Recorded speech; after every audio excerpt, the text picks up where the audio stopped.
The relations between Russia and the United States have been different throughout history. It's hard to believe, but back in the 18th and 19th centuries, Russia and America were actually on friendly terms. I have already released a video on the channel about how the United States helped Russia. A link to it will be in the description. And in today's video we'll talk about how Russia helped the United States and provided support to the country. Russia began to support the United States even before their actual recognition, so with the beginning of the American Revolution, the Russian government began to sympathize with the Americans. So at the height of the revolution, the English monarch George III turned to Catherine II for help. He asked her to send a 20,000 security corps to America, but Catherine refused. A little later, another request was received to sign a mutual assistance agreement, which was also rejected.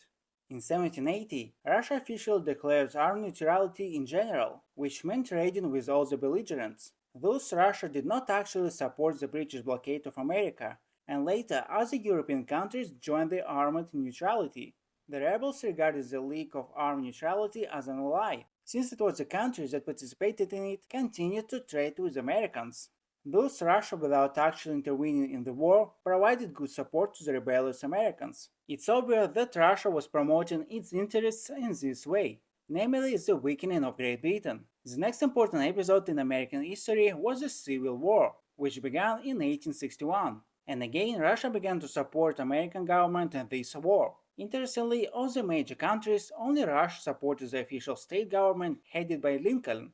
The Confederation received support from Britain and France, and it was these countries that essentially recognized its independence and considered the Confederation as a participant in the conflict. In turn, the North, with the support of Russia, did not consider the Confederation as a separate country, but considered it exclusively as a rebellious territory. Already in 1863, at the height of the war, Russia even led a military fleet to the American ports of New York and San Francisco. The fleet stayed there for about 10 months. The Americans welcomed the Russian ships with joy. This step was taken because of the threat of intervention by France and Great Britain on the side of the Confederates. By the way, the offensive of the Anglo-French troops on the lands of the states was quite real. In the same year, the French carried out a coup in Mexico, and with the help of intervention, established the Mexican Empire there. In fact, the empire was a puppet. However, due to the massive resistance of the Mexicans, further intervention in the states did not happen. Such support was due to the recent Crimean War, during which many Western countries fought against Russia. Among them are France and the United Kingdom. So Russia, in the course of the American Civil War, essentially opposed its opponents. Moreover, the United States supported Russia in the Crimean War, albeit only diplomatically. Russia and the United States opposed themselves to France and Great Britain. Researchers often notice a certain parallel between Lincoln and Alexander II, since it was they who managed to do away with two fairly similar issues, with slavery and serfdom.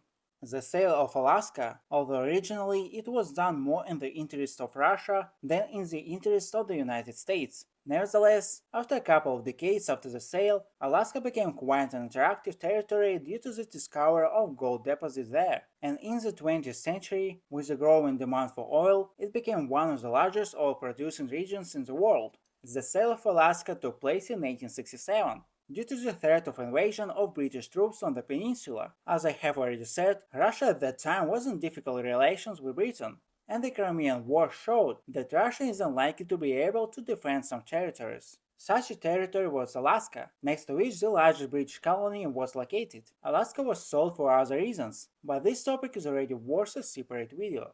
Thus, Russia decided to sell Alaska to the States, since they were essentially allies of the Russians, and even located nearby.